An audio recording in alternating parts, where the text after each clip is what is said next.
Welcome friends. Raja Rani இன்னைக்கு எபிசோட்ல வந்த சுவாரஸ்யமான சீன்ஸ் பத்தி பார்க்கலாம்.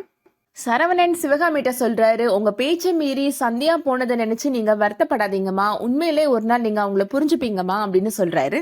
இந்த நிலைமையில சந்தியாவை தனியா அனுப்புறது சேஃப்டி இல்லம்மா, நானும் அவங்க கூட போயிட்டு வந்துடுறேன், எங்களை மன்னிச்சிருங்கம்மா அப்படின்னு சொல்லிட்டு சரவணனுமே சந்தியா கூட வராரு. அர்ச்சனா சிவகாமிட்ட, நீங்க இவ்ளோ சொல்லியும் சந்தியா கேட்காம கிளம்பி போயிட்டா பாத்தீங்களா, அவளுக்கு எவ்வளவு நெஞ்சழுத்தம் இருக்கணும் அப்படின்னு சொல்றாங்க. சிவகாமி அர்ச்சனாவை முறைக்கிறாங்க. என்ன எதுக்காகத்தான் முறைக்கிறீங்க, நான் உங்களுக்கு சப்போர்ட் பண்ணி தானே பேசினேன் அப்படின்னு அர்ச்சனா சொல்றாங்க. அர்ச்சனா கொஞ்ச நேரம் அமைதியா இருமா அப்படின்னு அர்ச்சனாவோட மாமனார் சொல்றாரு.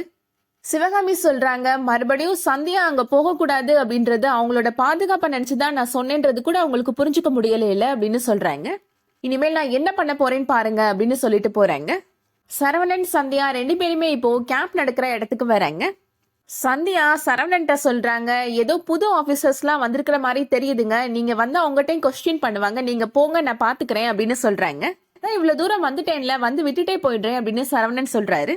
ரெண்டு பேரும் புதுசா வரதை பார்த்த உடனே அங்க வந்திருக்கிற ஆபீசர்ஸ் அவங்க யார், அவங்களை கேட்ச் பண்ணுங்க அப்படின்னு சொல்றாங்க. இந்த இடம் உங்களுக்கு எப்படி தெரியும், நீங்க எப்படி இங்க வரீங்க அப்படின்னு கேக்குறாங்க. சந்தியா சொல்றாங்க, நானும் ஒரு கேடர் தான் அப்படின்னு சொல்றாங்க. கேம்ப்ல இருந்த இன்னொரு போலீஸ் ஆபீசர் குமரேசன்மே சொல்றாரு, இவங்க இங்க இருக்கிற ட்ரைனிங் ஆபீசர் தான் அப்படின்னு சொல்றாரு.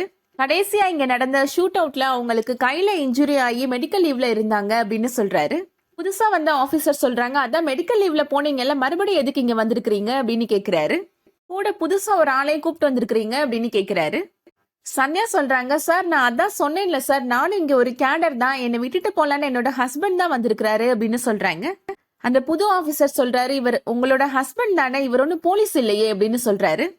இந்த மாதிரி சீக்ரெட் கேம்ப் நடக்கிற இடத்துல சம்பந்தம் இல்லாத ஒருத்தரை கூப்பிட்டு வரக்கூடாதுன்ற பேசிக் சென்ஸ் கூட உங்களுக்கு தெரியாதா, நீங்களாம் என்ன பெரிய ஐபிஎஸ் ஆபீசர் ஆக போறீங்க அப்படின்னு திட்டுறாரு.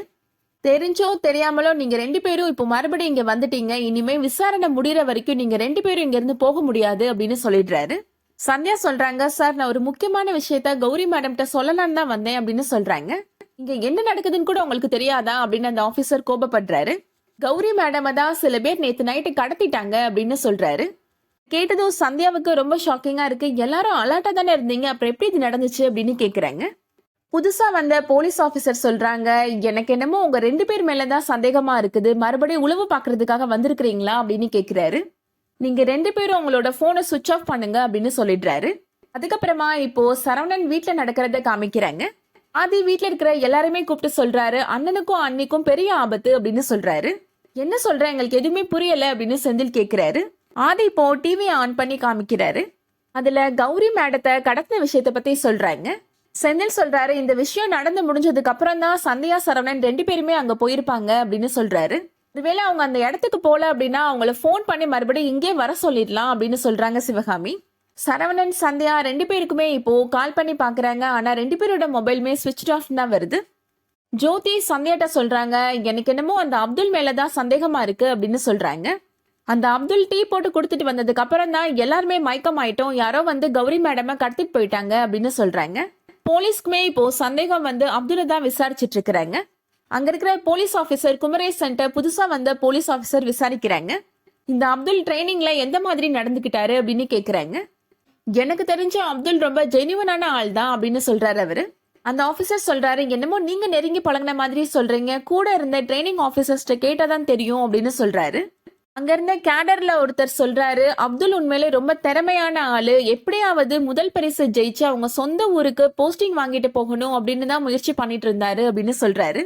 ஜோதி அந்த ஆபீசர்ட்ட சொல்றாங்க, ஒரு தடவை அப்துல் என்னோட மேக்னெட்டிக் காம்பஸை ரிப்பேர் பண்ணி வச்சுட்டாரு, கேட்டதுக்கு நான் அப்படி பண்ணவே இல்லைன்னு சொல்லிட்டாரு அப்படின்னு சொல்றாங்க. சந்தியா கையில ஒரு லெட்டர் இருக்கு, அது கண்டிப்பா அப்துல் தான் எழுதியிருக்கணும் அப்படின்னு சொல்றாங்க.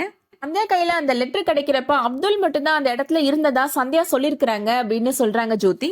நீங்க சொல்ற விஷயத்தெல்லாம் வச்சு பாக்குறப்ப கண்டிப்பா அப்துல் தான் அந்த கல்பிரிட்டா இருக்கணும் அப்படின்னு அந்த ஆபீசர் சொல்றாரு. அடுத்ததா கௌரி மேடத்தை காமிக்கிறாங்க. அவங்க இன்னும் மயக்கத்துல தான் இருக்கிறாங்க. செல்வத்தோட ஆட்கள் சொல்றாங்க, இந்நேரத்துக்கு நம்ம எங்க இருக்கிறோம் அப்படின்னு போலீஸ்காரங்க தேட ஆரம்பிச்சிருப்பாங்க, நம்ம ரொம்ப நேரம் இங்க இருக்கிறது சேஃப்டி கிடையாது அப்படின்னு சொல்றாங்க. செல்வா சொல்றான், நம்ம அப்படிலாம் பயப்படணும்ன்ற அவசியம் கிடையாது அப்படின்னு சொல்றான். போலீஸோட ஒரு மூமெண்ட்டையும் நமக்கு நம்ம ஆள் தெரியப்படுத்திட்டு தான் இருக்கிறாங்க அப்படின்னு சொல்றான். கௌரி மேடம் மயக்கத்துல இருக்கிறாங்க. அவங்க பக்கத்துல போய் செல்வம் சொல்றான், ஒன்ன வச்சு எங்க திட்டத்தை நான் எப்படி நிறைவேற்ற போறேன்றத மட்டும் நீ பாரு அப்படின்னு சொல்றான். அதோட இன்னைக்கான எபிசோட் முடியுது. இந்த வீடியோ உங்களுக்கு பிடிச்சிருந்துச்சுன்னா லைக் பண்ணிக்கோங்க. ரெகுலரா சீரியல் அப்டேட்ஸ்க்கு நம்ம சேனலை சப்ஸ்கிரைப் பண்ணிக்கோங்க. தேங்க்ஸ் ஃபார் வாட்சிங்.